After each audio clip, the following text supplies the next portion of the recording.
ちは、クイナちゃんです。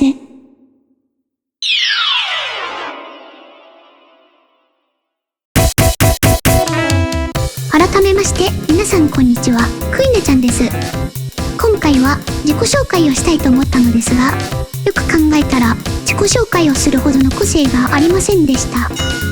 京都に住むごく一般的な6歳です。その代わりに、これまでやってきたことを話そうかと思います。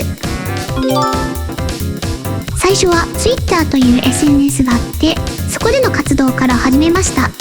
何度もアイコンが代替わりしています。それで活動内容は、大きいところでは全分野勉強とか、プログラミング言語コンパイラ自作とか、SNS 自作などをしていました。小さいところではゲームを作ったり、絵を描いたり、3D モデリングをしたり、小説を書いたり、いろいろ作っていました。この動画で流れている音楽やこの 3D の物体も全部作りました。何かを作るのってとても楽しいです。それではまずは一つ目の全分野勉強について話します。かつて私は本屋さんで興味のない棚があることが気になっていました。例えば海洋学とか薬学とか古生物学とかです。今では面白いと思うのですが、当時は自分にはあまり関係がないことと思っていました。専門家の方々に任せておけばいいことのように感じていました。棚ごとスルーしていました。しかしそれだと、その知識のおかげでたどり着ける未来が丸ごとなくなってしまう気がしました。そして面白さが感じられないのはまだ何も知らないからだと気づきました。それで心を入れ替えて全分野を勉強することにしました。はじめは本に書かれていることが何を説明しようとしているのかもわからず大変でした。それが次第に全く異なる分野でも共通点が感じられるようになり、どんどん面白くなってきました。これからも全分野勉強します。次、プログラミング言語コンパイラ自作についてです。プログラムを書く人なら誰もが考えると思いますが、自分の理想のプログラミング言語を作ってみたいと考えました。一生のうちに完成するかはわかりませんが、とにかく作り始めてみました。そうしたら自分でも想像していなかったのですが、1年半でとりあえず動くものができました。機械語を生成するコンパイラです。そこに至るまで結構苦難はありました。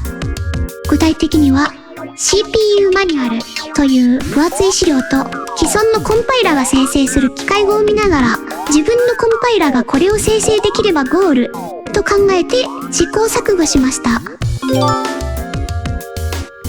次は SNS 自作についてです。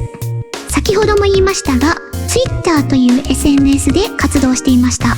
しかし Twitter は人と人との距離が遠すぎると感じていました。もっと近い距離で、しかし近すぎずに気軽につながれる SNS が欲しいと思いました。これは作るしかありません。クイナちゃん SNS が完成しました。サーバーを借りてFreeBSD という OS を入れて、セキュリティに注意しながらプログラムを書きました。Twitter で私と仲が良くなった人しか登録できないようにしましたが、最終的に登録者数が1000人を超え、そして初日でサーバーが落ちました。大変申し訳なかったです。それでどういう SNS だったかを説明しますと、フォロワーという概念はなく、全員が全員とつながっている状態です。たくさんの部屋があって、自由に部屋に出入りでき、その中でチャットができます。部屋にはそれぞれ特徴があって、雑談テーマがある部屋から勉強部屋、ゲーム部屋などいろいろありました。ウェブブラウザ上で絵を描いてそのまま投稿できる機能もあって、イラスト投稿部屋もありました。そしてせっかく人が集まっているし、共同で何かを作ろうという活動もありました。最終的にクイナちゃん SNS は約1年ほど続きました。終了した理由はいろいろありますが、運営が予想以上に大変だったり、やってみたいことは一通り試し終わることができたり、最終的に内輪に偏りすぎたり、そろそろ限界かなと感じました。管理は別の人に引き継がれ、クイナちゃん SNS 自体は解散となりました。